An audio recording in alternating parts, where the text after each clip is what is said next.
If you missed part 1 of the homelessness conversation with Crystal Ifekoya, go back and watch it, listen to it. It is powerful. We discuss our homelessness experiences and how we have all been at the bottom and how God has blessed our lives from homelessness to homeowner.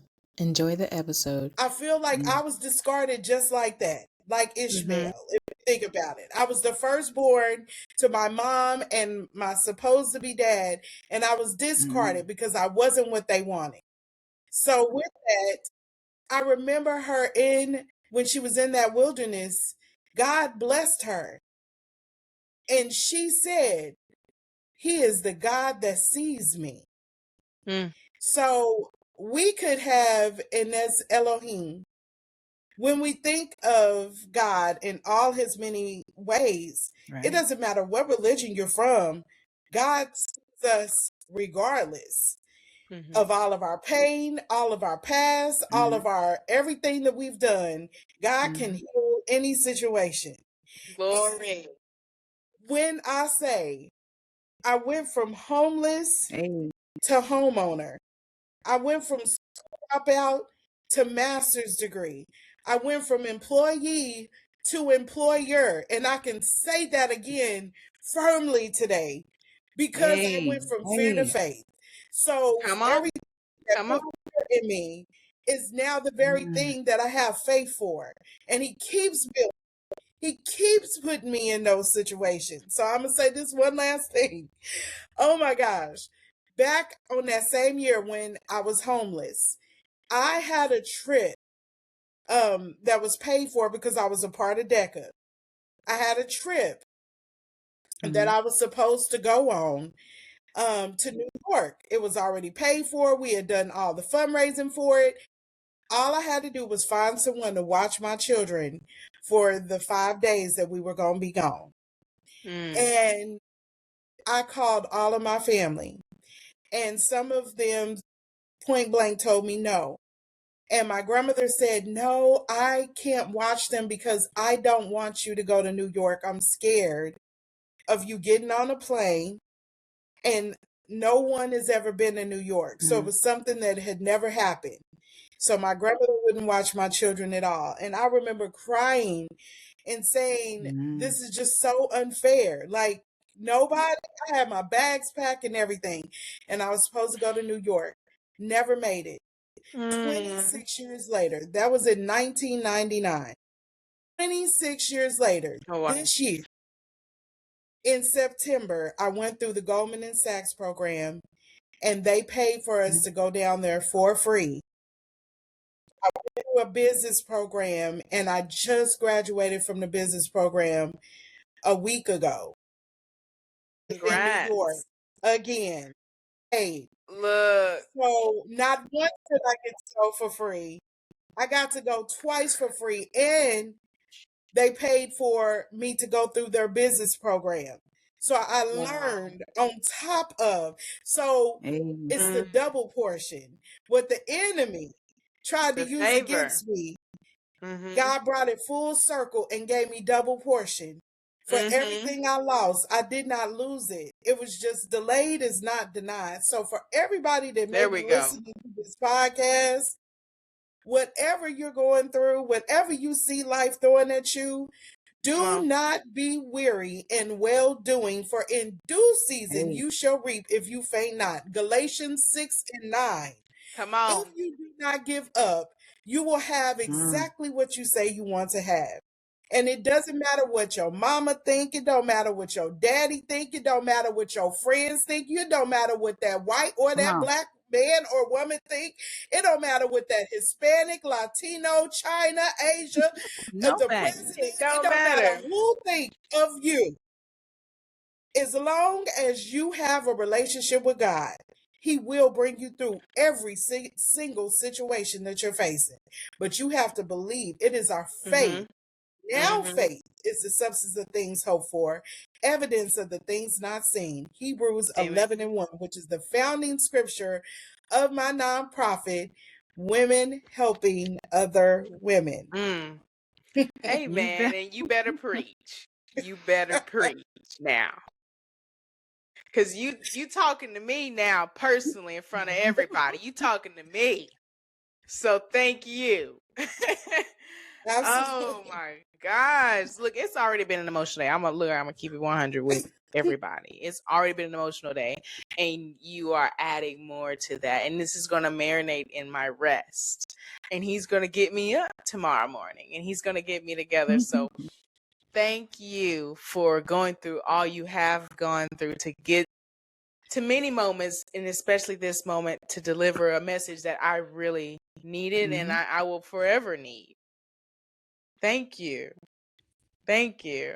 Miss Tiffany, do you have a question for Miss Crystal? Because I still have I am a just few truly more. amazed at everything that you came through. You endured. As Miss Young spoke, we went through our own homeless shelter and in our experience, and I've started to talk about it as well. You know, I felt like a complete failure as a mother, and I had to get to a point of taking accountability of how I landed myself there. But just to listen to everything that you endured and see where you stand now, I know the viewers most definitely, if they're not proud, most definitely I'm proud, because you don't hear success stories like that often. And most people don't want to talk about it because it is a taboo. We try to avoid things, negative things that have happened in our life. Don't even speak on it.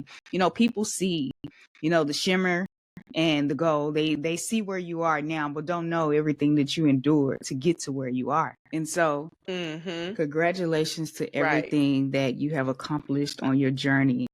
I know your daughters are so proud of you because they saw you when it all fell apart. They did. And my daughters are still here helping me to put back together the pieces. And I've watched them grow through the process, which is why the name of my book is Built from Broken. Like being put back together after you've been shattered, like the shattering process. And Yes. some people never recover from a shatter. But the fact that God Hey, collected come on every now. single one of the pieces and he put it back together and he made me Restoring. to be the strong Hey now. The person. restoration. Hey, you better preach now. I Yes, the know it's coming to church restoration. tonight. Yeah, And I'm living. man. Oh, But that's an and amazing then title. I remember when we met, you said something and I wrote it down. And now I can't remember. I think it was we're not transferring, Okay. we're transforming Okay, I know where situation. you're going. Yeah, Yeah. that is a quote from my life coach, one of them, Elisa Bell, the executive director of James Inc. She's changed my life in the past 3 years. But the quote is, "What is not transformed is transferred."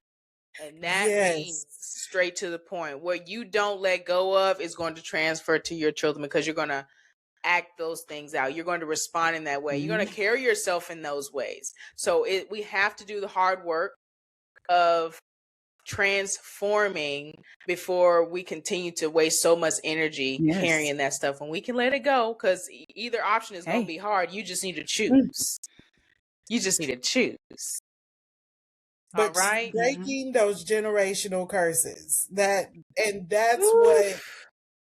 I broke a couple in the middle of that. One of those is all three of my girls finish high school. And that is something my mother didn't finish. My mother and my father did not graduate from high school. My grandfather didn't graduate from high school. So there's a history of people not finishing high school in my bloodline. So for all three of my girls to finish high school was an accomplishment. And they didn't just stop there. They went to higher education. So I have two cosmetology majors or cosmetology, what is it, certifications, license, and one architectural engineering. Wow. She has her bachelor's, but Wow. in May of next Wow, year, she will mama. have her master's in Wow. architectural engineering. So And the other curse that I broke is all three of my girls made it to the age of 20. There's no teenage pregnancy in my blood, in my direct downline, my legacy.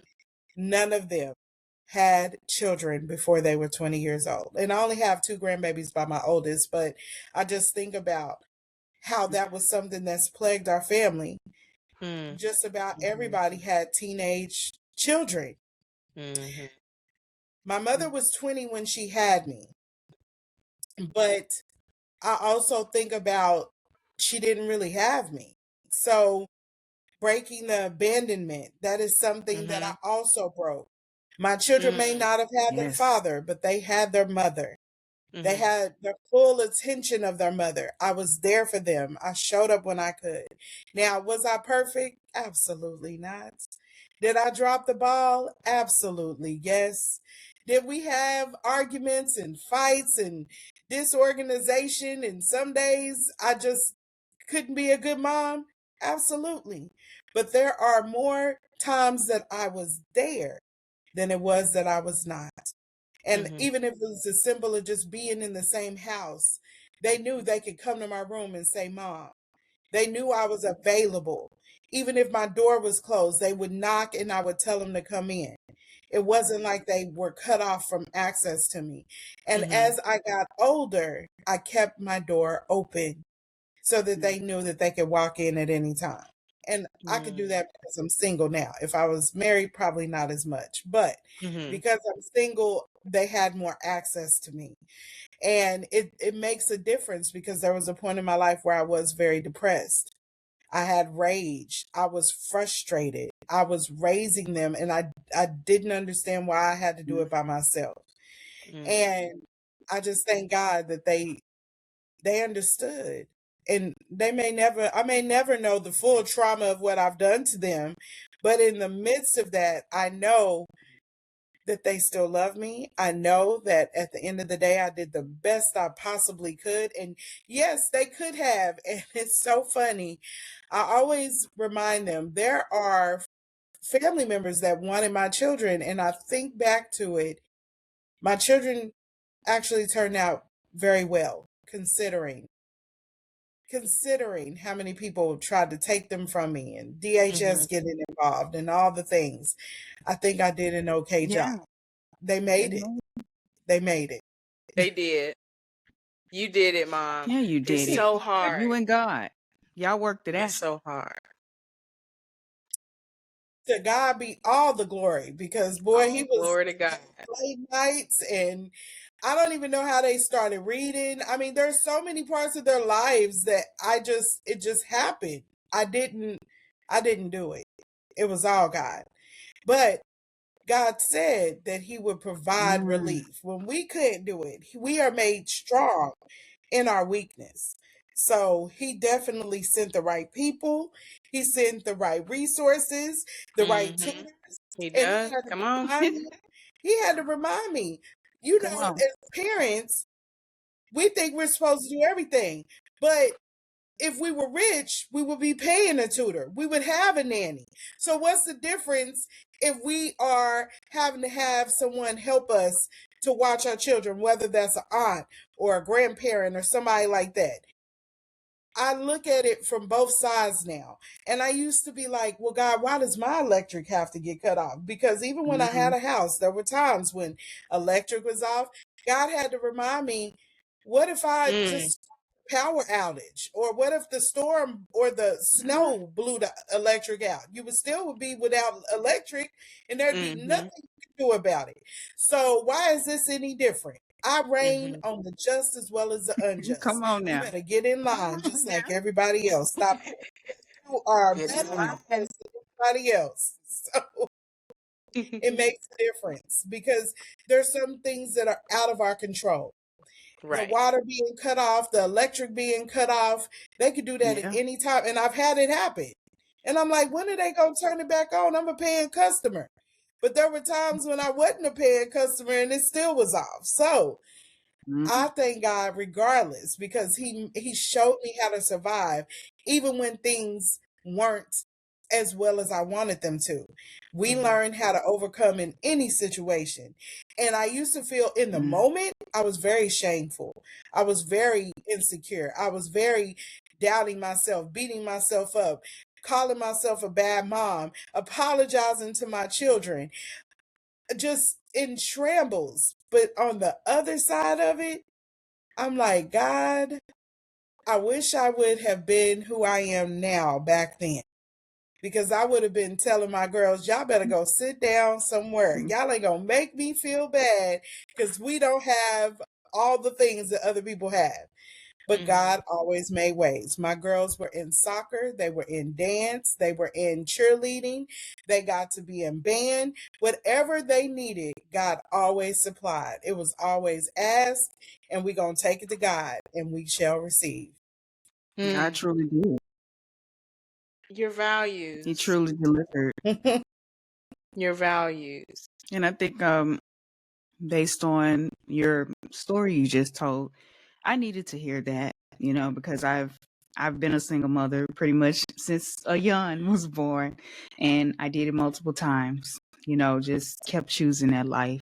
And I got to a space in my own life and I was just like, you just didn't learn. And I beat myself up and just I've went through those same things, utilities off, water off, and just feeling really bad and constantly wanting to apologize for everything that I had taken them through.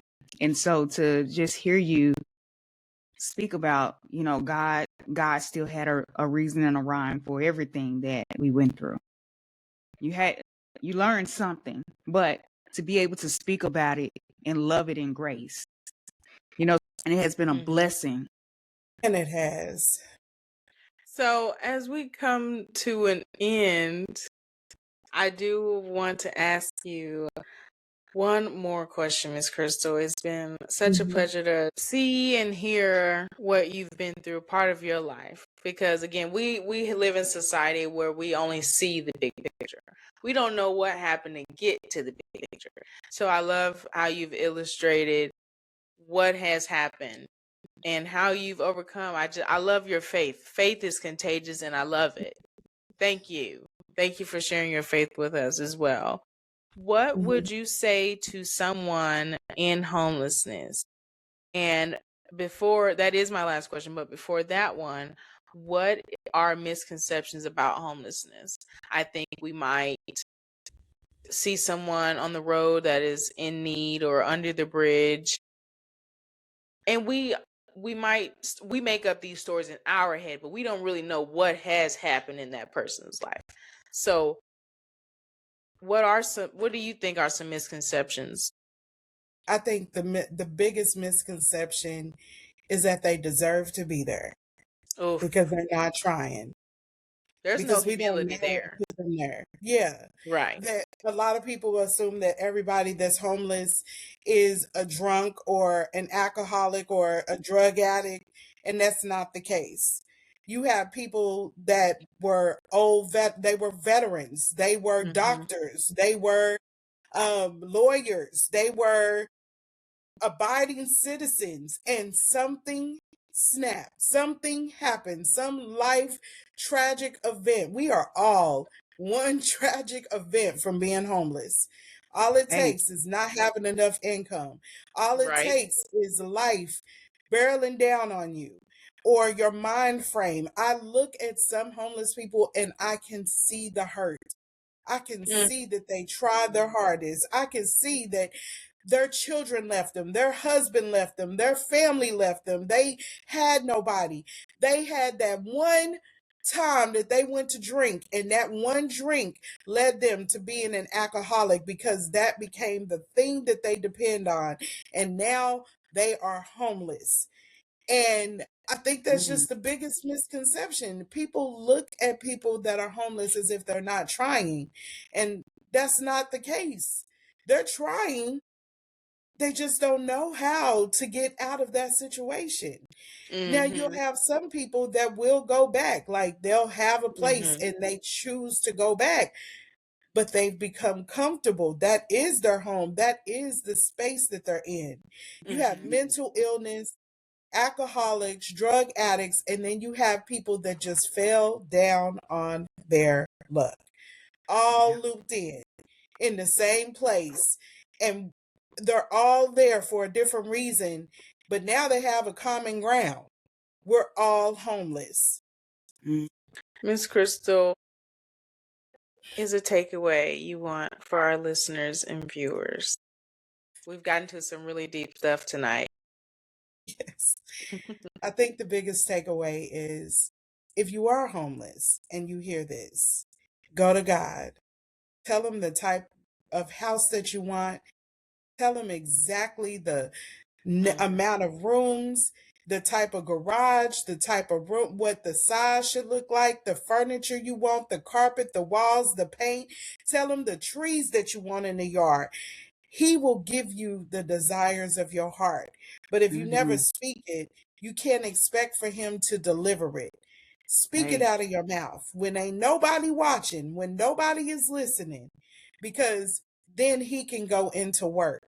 And then the other thing I want people to take into account is when you see someone homeless, do not assume that it is because of something they did. Assume that God is still working on them and pray for them, that God will provide for them when the time is right. Because when he blesses them, it'll truly be from him. And for y'all that like to go feed homeless people because it looked like the thing to do and videotape it, don't do it again. No one needs to see that you have given someone something because they're homeless. You are exploiting the homeless. If you truly want to help them, do it in secret, and God will bless you publicly. Hey, That part. beautiful. Well, how can we connect with you and support you? You said at the beginning of this chat that you have a book release coming in 2026. Yes. How can we connect and support you? The biggest way to support me right now is through my nonprofit, Wow Women Helping Other Women. You can go to our website, whownetwork.org, make a donation, volunteer your time, or join one of our programs. Have a program starting after the first of the year called the Kaleidoscope. And in that program, anyone that is looking to set powerful goals, it is a 12-week. You will accomplish more in that 12 weeks that you will in 12 months. And it's $50 for those that can afford, but if you cannot afford, just let us know and we can make sure you go through that program for free for the 12 weeks. Wow. Big, Amazing big opportunity. blessing. Absolutely. Thank you so much, Miss Crystal, for coming on to the Sweet Type of podcast tonight. We wish you nothing but health, wealth, and happiness. And we look forward to following your journey with your new release. What's the title again? Built from broken. Built from Broken. You And guys, so thank you many so people. much for stopping by. Oh, yeah, go ahead, Miss Tiffany. Yeah, I know so many people are going to resonate with that. Oh, yeah. The title is really, really powerful and it's deep. It's not surface level. You got to get off in that because we all relate to it in some shape, way, or form. And when is it going to be released? I'm just waiting on the publisher to let me know. It's going to be published. It's going to be worldwide. Okay. So as soon as that release, it should be any day now. I'm anticipating it before Christmas. Oh, and Christmas is literally a week from today. Oh, happy holidays. Merry Christmas. New Year. Happy My 2026. birthday. After Christmas. Happy Yes. birthday. Well, happy Lots of early celebration. birthday. Yes. Fruitful. I love it. Yeah. Yes. Thank you, Miss Ayan, for this opportunity. I really appreciate it. This is amazing. And what you and your mother is doing is absolutely amazing as well. Thank you. So We much. love having people like you on. And thank you all for stopping by today. Make sure to like, share, and subscribe. And until next time, stay sweet. Stay sweet.